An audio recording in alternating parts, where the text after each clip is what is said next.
The NBA trade deadline is right around the corner, and the Chicago Bulls have been linked to Lonzo Ball. So, of course, I had to bring in Zach and discuss a potential Lonzo trade and give, kind of my thoughts. And then, of course, I want to hear from him. Zach, how are you? I am good. How are you? I'm doing all right. So I know Lonzo hasn't just been linked to the Bulls. I believe there was talks of him for Oubre. I think even the Clippers at one point checked in on him as well. There's been rumors of a JJ Redick trade, Lonzo. And they have two guards that they have drafted in the last couple of years that they want to free up time for. And I guess, what I want to talk to you about is what would the Bulls need to give up for the likes of Lonzo Ball? I mean, you and I, we kind of went back and forth about this before we recorded. I genuinely didn't know who the Bulls could give up that the Pelicans would want, right?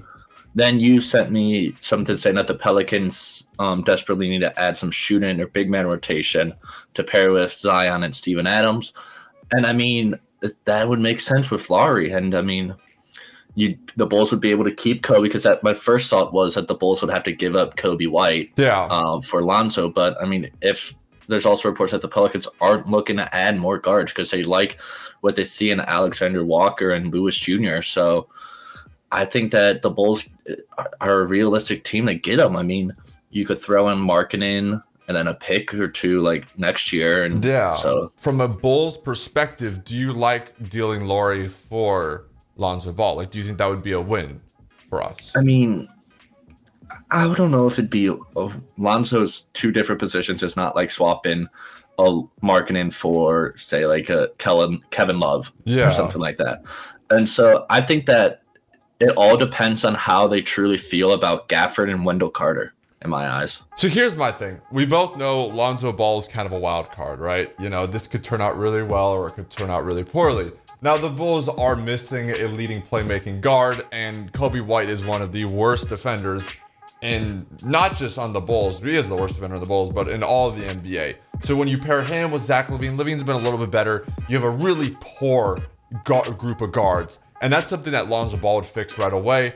I'm not thrilled with the idea of moving Kobe back to the bench, but at the same time, maybe that could be better for him as he continues to develop. Zach, I guess right now for me, I could see this trade being a home run for Chicago or, kind of subpar.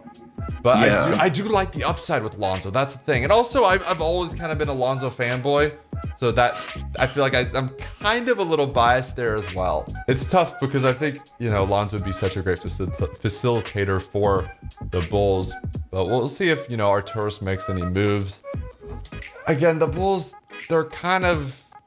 I wouldn't say they've underperformed because my expectations weren't that high. I feel like their record, they haven't been as bad as their record shows right now. They've had some tough losses, and they've also had some close games against good teams, but we'll see what they do. Make sure you guys do check out Zach. He will be linked down below. He also does stream on Twitch. Let us know in the comments down below your thoughts. Should the Bulls pursue Lonzo Ball? Please make sure you do drop a like. Make sure you guys do drop a subscription. And until next time, we'll talk to you guys soon. Peace.